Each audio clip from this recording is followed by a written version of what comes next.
Dunia politik dihebohkan dengan kebersamaan Presiden Jokowi, Ganjar Pranowo, dan Prabowo Subianto. Apakah ini sebuah sinyal yang kuat majunya duo Ganjar Prabowo dengan restu Presiden Jokowi? Suhu politik makin hangat ya, sehangat bubur ayam yang baru disajikan. Segala kejadian secara otomatis dihubungkan ke publik. Bukannya mau mempolitisasi segala hal ya, tapi memang begitu sih faktanya. Ada aksi, ada reaksi, ada akibat, dan ada sebab, dan ada juga rekam jejak. Keterkaitan unsur-unsur itu terhadap figur publik mau nggak mau ya bakal punya efek politis, terutama terhadap mereka yang memang mau berlaga di 2024. Itu sesuatu yang tidak terelakkan. Anies sendiri kan yang meminta publik untuk memeriksa rekam jejaknya di Jakarta.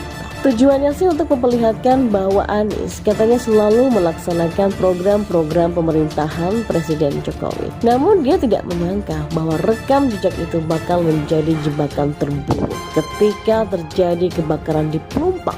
Terbongkarlah rekam jejak Anies di masa Pilkada DKI Jakarta dulu terkait kontrak politik dengan para warga Tanah Merah Pelumpang. Terbongkar juga bahwa Gubernur Ahok waktu itu sudah memperingatkan Anies untuk tidak menjanjikan yang keliru terhadap tanah yang merupakan aset Pertamina, agar Anies tidak melakukan hal yang merugikan dan akhirnya mempermalukan diri sendiri. Dan terbongkar bahwa Anies yang memberikan IMB kawasan kepada warga Tanah Merah. Terbongkarnya rekam jejak itu disikapi dengan tidak gentle oleh Anies, karena tidak ada sama sekali ucapan duka cita yang disuarakan ataupun dituliskan oleh Anies kepada warga Pelumpang. Padahal kan mereka itu pernah menjadi warga yang dipimpin Anies loh. Anies ini kayak orang yang gak tahu tata krama dan tidak berperi kemanusiaannya. Kok tega ya, cuek sama warga yang pernah dia pimpin, orang-orang yang pernah mendoakan Anies, iya kan?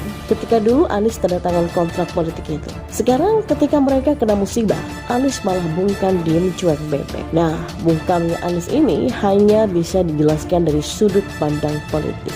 Ada bau-bau ketakutan di pihak Anies. Takut kalau soal pemberian IMB itu bakal mempengaruhi elektabilitas Anies. Ini kan lagi di masa-masa penting di mana Anies lagi berusaha mendongkrak citra sebagai calon presiden. Anies jadi takut ditanya wartawan kalau dia memberikan pernyataan duka cita. Kok takut sih? Ya saya kira ya, pernyataan duka cita itu justru akan membuat Anies terlihat dekat dengan rakyat dan punya rasa tanggung jawab gitu ya. Tapi entahlah siapa yang sebenarnya punya ide agar Anies lebih baik menghindari jeratan IMB Tanah Merah dengan cara menghindari para warga itu. Ide blunder untuk menutupi hal yang blunder. Semua blunder.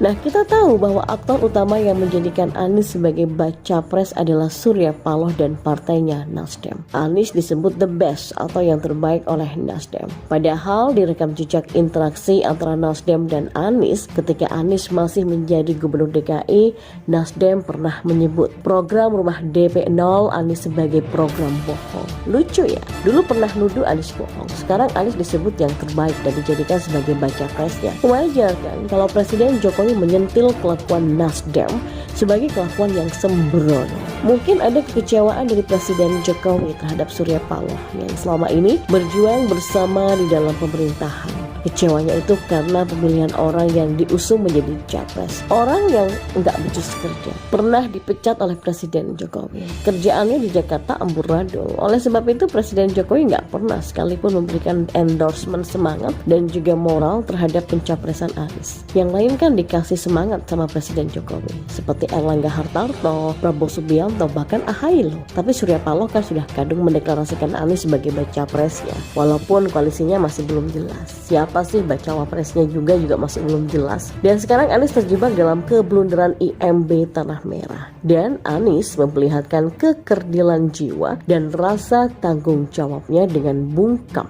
Gak memperlihatkan, gak mengucapkan rasa turut berduka cita terhadap para warga yang berdampak, malah ngumpet di Australia.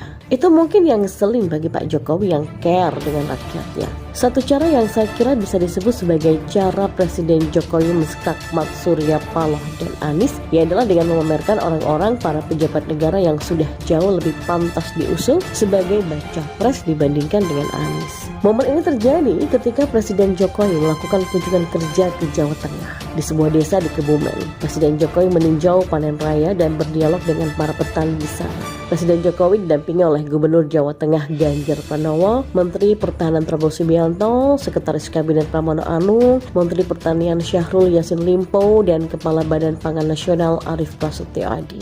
Jadi sebenarnya yang mendampingi Pak Jokowi itu cukup banyak ya, cuman yang menonjol ya cuman duo Ganjar dan Prabowo aja. Keduanya terlihat akrab satu sama lain. Begitu juga dengan Presiden Jokowi, suasananya nyaman, orang-orang sumringah, dan ini mempengaruhi siapapun yang melihat keakraban dan kehangatan ini. Menteri Prabowo mendampingi Presiden Jokowi bukan tanpa alasan ya. Pak Jokowi memang untuk menugaskan Pak Prabowo untuk mengurus lumbung pangan seperti food estate di Kalimantan Tengah, agar Menteri Prabowo memahami masalah-masalah di lapangan yang dihadapi para petani. Jadi, kehadiran Menteri Prabowo dan Gubernur Ganjar itu sebenarnya merupakan sebuah kewajaran, sesuai dengan tugas masing-masing lah ya. Tapi karena kebetulan keduanya merupakan tiga besar dalam semua survei elektabilitas Capres 2024, ya maka banyak pihak yang mengartikan momen tersebut sebagai pertanda pemberian restu Presiden Jokowi pada pasangan Ganjar Prabowo ataupun Prabowo dan Ganjar untuk maju Capres-Nyapres di Pilpres 2024. Banyak bertebaran analisa-analisa para pengamat politik ya. Bahkan salah satu lembaga survei yang kredibel, SMRC, menyatakan bahwa pasangan Ganjar akan menjadi pasangan yang bagus, yang paling memperkuat, sehingga peluang kemenangan pasti sangat besar. Jadi tanpa kata-kata yang mengarah kepada Pilpres 2024, kebersamaan Presiden Jokowi, Ganjar, dan Prabowo ini sudah seperti kode kelas untuk publik. Walaupun mungkin sebenarnya nggak kayak gitu juga. Kalau saya sih melihatnya lebih ke sentilan ke arah Surya Paloh ya. Pertama, kader Nasdem kan juga ada mendampingi Presiden Jokowi saat itu, yakni Menteri Pertanian Syahrul Yassin Limpo. Namun yang betul-betul mendampingi Presiden Jokowi di tengah sawah sampai selfie-selfie itu malah Ganjar dan Prabowo. Padahal akan lebih relevan kalau Menteri Pertanian yang nempel ke Jokowi ya. Dan kedua, Presiden Jokowi menunjukkan kepada Surya Paloh soal kualitas capres yang benar itu kayak apa, yakni orang-orang yang sudah jelas benar-benar kerja untuk rakyat, bukan orang yang rekam jejaknya menjerumuskan warga masyarakat untuk tinggal di kawasan yang berbahaya, di mana akhirnya terjadi sebuah kebakaran besar yang menelan banyak korban. Sementara dianya sendiri malah bungkam dan ngumpet di luar negeri. Kayak gini kok mau jadi presiden? Ya jauh lah dibandingkan Ganjar Pranowo dan juga Prabowo Subianto dan beberapa nama lain baca pres yang namanya pernah disebut oleh Presiden Jokowi.